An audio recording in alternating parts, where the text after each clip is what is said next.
अरे यार ठोक दोगे क्या दोस्तों? ये मेरी एक ऐसी छिछोरी दास्ता है कि आज भी जब मैं उस पल को याद करता हूँ तो मुझे अपने पर गलानी होती है।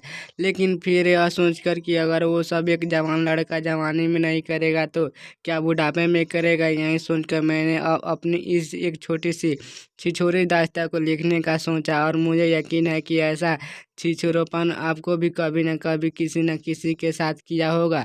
बात उस समय की है जब इंडस्ट्रियल सेलिंग में था और मुझे स्टेज में मिलने के लिए दूर दराज के गांव में स्टेज में जाना पड़ता था।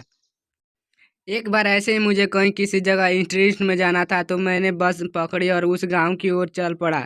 वहां से उस गांव का रास्ता करीब 4 से 4 घंटे का था। मुझे बैठने के लिए एक जगह मिल गई और मैं उस सीट पर बैठ गया। करीब 2 घंटे बाद एक औरत मेरे करीब आकर बैठ गई।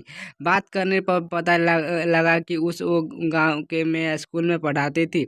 हम दोनों ने बस में बात करनी शुरू कर दी। मैंने अपने बारे में बताया और वो अपने बारे में बता रही थी। वो शादीशुदा थी और वहीं पास के ही गांव में, जो करीब 30 किलोमीटर दूर था और बस से करीब 1 घंटा लगता था, रहती थी।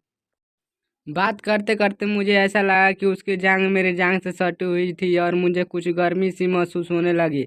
वो गर्मी इतनी अच्छी लगी कि उसने मुझे कामुक बना दिया। मैंने अपनी आप को आगे करके आगे वाली सीट के पीछे ऊपर की तरफ अपना सर रख दिया और उसके पाँव को अपने पाँव से दबाना शुरू किया। मुझे आज भी याद है, उस वक्त बस लोगों से खचाखच भरी हुई थी और मैं उसका पाँव अपने पाँव से दबा रहा था। वो कुछ अजीब सा महसूस करने लगी। जब मैंने उसकी तरफ देखा तो उसने अपना मुंह खिड़की और कर लिया। मैं उसके हाव भाव देखकर समझ गया था कि वो यूनियसी महसूस कर रही थी।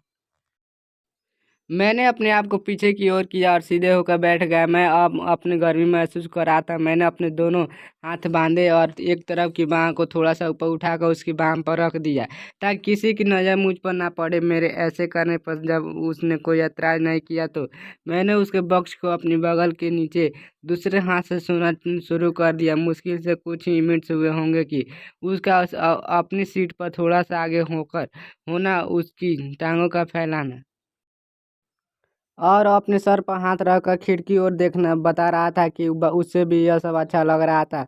मुझ में और गर्मी बढ़ रही थी, लेकिन मैंने अपने आप को काबू किया हुआ था और अभी भी सीट पर उसी तरह से लगभग आधे ही लेटी हुई थी कि अचानक बस रुकी और वो औरत इस कदर इतनी फुर्ती से उठकर भाई कि इससे पहले मैं कुछ कहता वो भीड़ के बीच से होती हुई बस से उतर गई, क्योंकि उसका गांव आ गया था।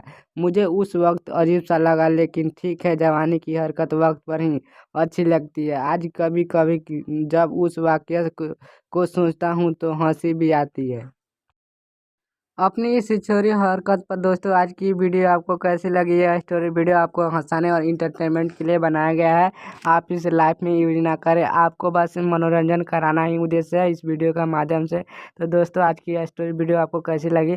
अच्छी लगी तो एक लाइक जरूर कीजिएगा। ऐसे वीडियो देखने के लिए चैनल सब्सक्राइब तो करना बनता ही है। मिलते हैं नेक्स्ट वीडियो में, तब तक के लिए जय हिंद जय भारत दोस्तों।